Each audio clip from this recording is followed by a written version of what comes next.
안녕하세요. 책 읽는 미주입니다. 오늘 소개할 책은 인간을 바꾸는 5가지 법칙, 100만 독자의 압도적인 선택, 김종원 지음, 출판사 토네이도. 당신은 삶이 어떤 식으로 바뀌기를 소망하는가? 외적인 것에 치중하는가? 아니면 내면의 변화까지 생각하고 있는가? 세상에는 두 종류의 변화가 있다. 하나는 의지만 있으면 할 수 있는 것이 있고, 나머지 하나는 반드시 지성이 뒤를 따라야 할 수 있는 변화가 있다. 경계를 파괴하고 모든 공간의 주인으로 사는 사람, 변화와 성장을 동시에 추구하는 사람들에게 반드시 필요한 그 힘과 능력을 우리는 다음 3단계의 과정을 통해 자신의 것으로 만들 수 있다. 1. 이전에 구축된 사회적 규칙을 원하는 대로 바꾼다. 2. 회사의 시스템과 문화를 활용해서 자기의 것으로 만든다. 3. 새로운 공간의 규칙을 빠르게 파악해서 일상에 녹여낸다. 인생을 바꾸는 것이 아니라 바뀌는 거구나. 이 말의 의미를 정확히 이해해야 한다. 사람은 쉽게 자신을 바꾸지 않는다. 금연이나 다이어트, 공부하는 시간 등 무엇을 바꾸는 것은 매우 혹독한 노력이 필요한 힘든 일이다. 대신 바뀌는 일상을 선택하면 쉽게 다른 삶을 살 수 있다. 나는 죽음이 두렵지 않다. 하지만 살아도 죽은 것처럼 아무것도 하지 않고 보내는 죽은 시간은 두렵다. 흐리지 않는 정신이, 숙이지 않는 고개가, 설레지 않는 마음이 두렵다. 죽은 몸이 아니라 죽어있는 일상이 두렵다. 김종원, 목차. 무엇이 인간을 이전과 다른 삶을 살게 하는가? 법칙 1. 환경을 만들고 이용하라. 법칙 2. 관계의 틀을 바꿔라. 법칙 3. 어제와 시간을 다르게 써라. 법칙 4. 어떤 순간에도 말의 품격을 잃지 마라. 법칙 5. 한계선을 지워라. 지속하려면 혼자 보내는 시간의 힘을 믿어라.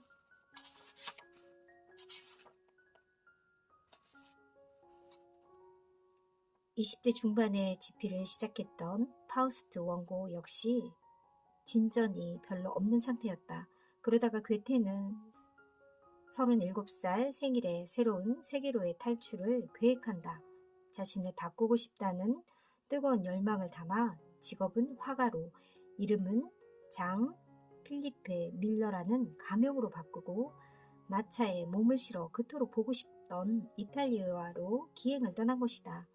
18개월의 기행을 통해 괴테는 다시 변화를 체감한다.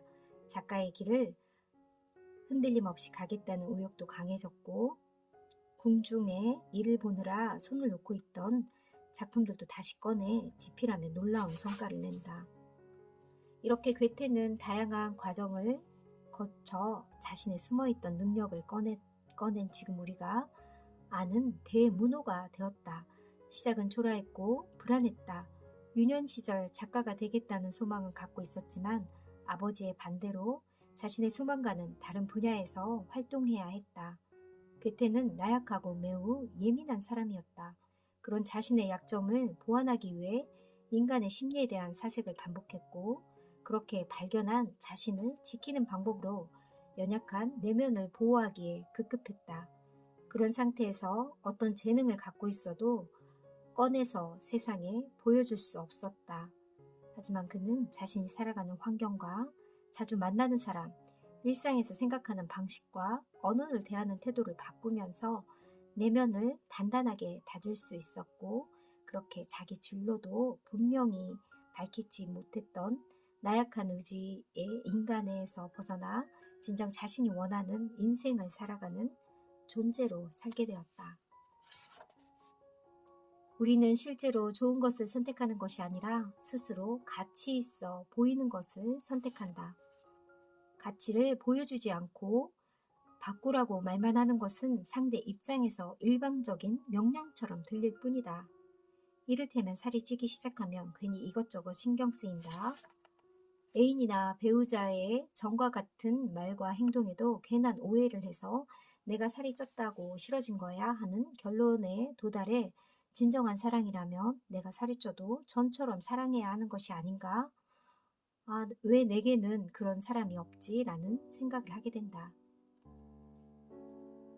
인생을 바꾸려면 가능성이 높은 쪽의 선택을 반복적으로 해야 한다. 음식과 술, 운동을 적당히 즐기며 담배만 끊어도 인생은 몰라보게 달라진다.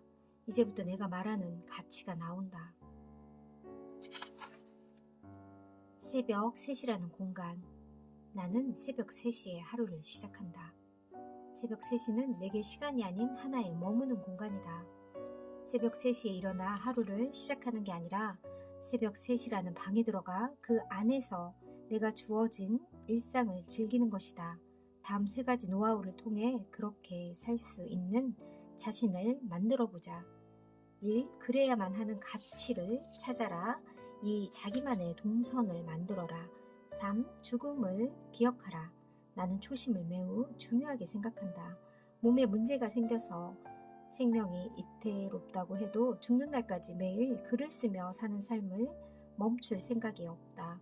실제로 나는 3년 전 암 선고, 생명에는 큰 지장이 없는 암 선고를 받고 병원에서 돌아오는 길에도 평소처럼 영감을 받아 글을 썼다. 쓴 글을 수정하고 또 수정하며 암을 선고받은 기억은 지워졌다.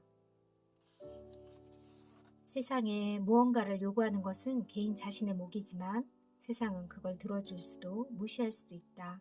하지만 우리는 가장 쉽게 현실을 바꿀 방법을 이미 알고 있다. 자기 자신에게 그것을 허락하는 것이다. 환경은 쉽게 바뀌지 않는다. 하지만 컵라면 아래에 접시를 받치며 자신을 스스로 배려하는 일은 누구나 쉽게 할 수 있으며 그렇게 자신의 환경을 조금씩 스스로 바꿀 수 있다. 우리는 돈을 줘서라도 시간을 사고 싶다고 생각하지만 결국 시간을 가장 귀하게 쓰는 사람은 오늘도 여전히 어제처럼 주어진 삶에 최선을 다하는 자다. 살을 빼야 그 자리로 좋은 기운이 들어온다. 식사를 적게 하면 살은 저절로 빠진다. 모두가 인정하는 세상의 진리는 당연하게 거부당하고 있다. 내가 식탐을 제어하는 것이 매우 인생에서 중요하다고 늘 강조하는 이유가 바로 여기에 있다. 그것은 자신을 향한 믿음과 목표로 정한 것을 끝까지 추구하는 의지, 내면의 자유와 긴밀하게 연결되어 있다. 살이 찌거나 몸이 비정상적으로 변형되면 결국에는 최악의 상황인 타인의 이목에 부담을 느끼는 삶을 살게 된다. 자꾸 고개 숙이고 자꾸만 움츠러든 상태로 숨게 된다. 나는 지금 그게 나쁘다고 말하는 것이 아니다. 그런 상태에서 빠져나와 행복한 변화를 시작하자는 말이다.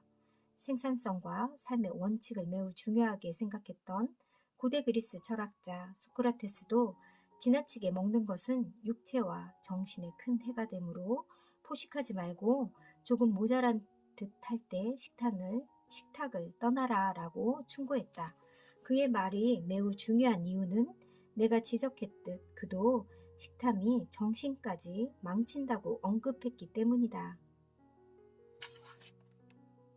나도 마찬가지로 일상에서 맛있는 음식을 마주할 때마다 더 많이 먹고 싶다는 유혹을 느낀다. 그렇게 식탐은 결코 우리들의 곁에서 사라지지 않는다. 식탐은 결국 함께 살면서 평생 제어할 대상이기 때문이다. 배가 부르면 매우 기분이 나쁘다. 나는 왜 기분이 나쁠 때까지 먹어야 하나? 매우 중요한 질문이다. 일상의 작은 변화를 시작해보자. 고등학교 때 몸무게를 30kg 이상 감량한 후 지금까지 거의 변동 없이 몸무게를 유지할 수 있었던 힘은 결국 음식에 대한 철학에 있다. 절대라고 말할 정도로 내가 먹지 않는 음식이 몇 가지 있는데 그중 하나가 바로 각종 첨가물과 설탕이 들어간 음료수이다.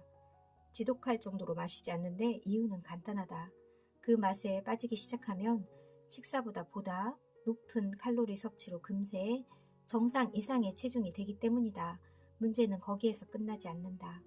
지난 30년 동안 지속한 노력과 일상이 딸기 우유 한 잔의 흔적도 없이 사라질 수도 있다.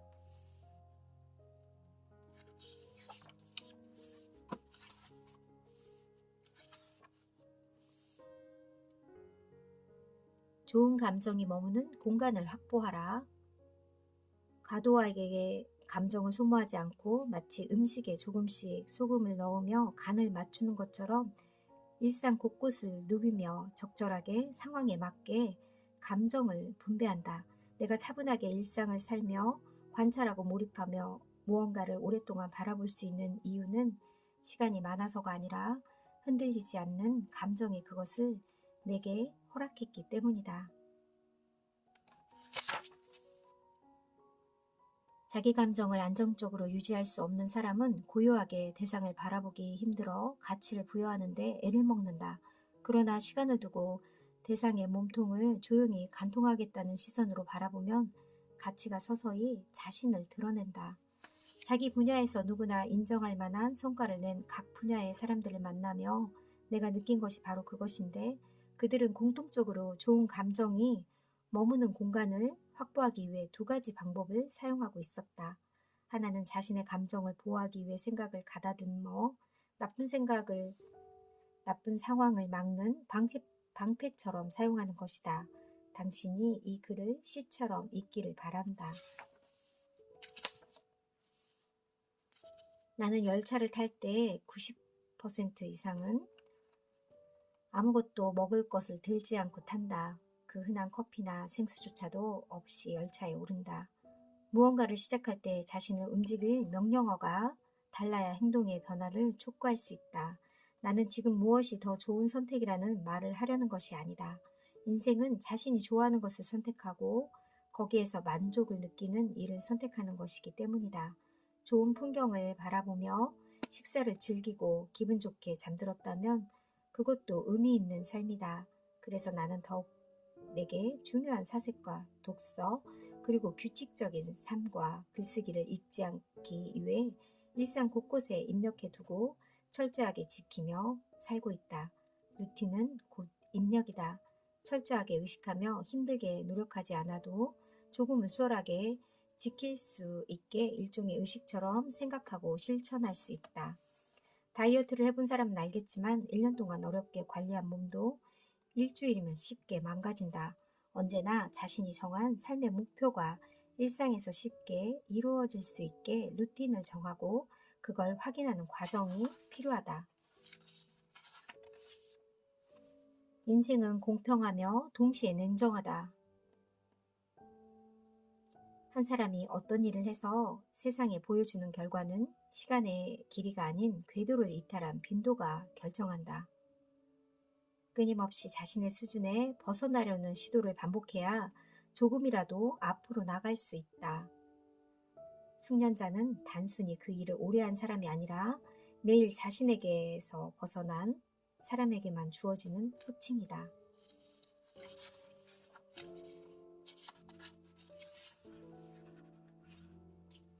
누구에게도 실망하지 마라. 자신을 완전히 바꾸기로 결심했다면 그에 맞는 사람으로 주변을 확 바꿔야 한다. 당연히 사람을 제대로 보는 안목이 필요하다. 그러므로 타인에 대한 실망이 자꾸만 반복적으로 이루어진다면 이제는 타인이 아닌 자신을 돌아볼 필요가 있다. 사람을 제대로 볼 줄 모른다는 증거이기도 하기 때문이다.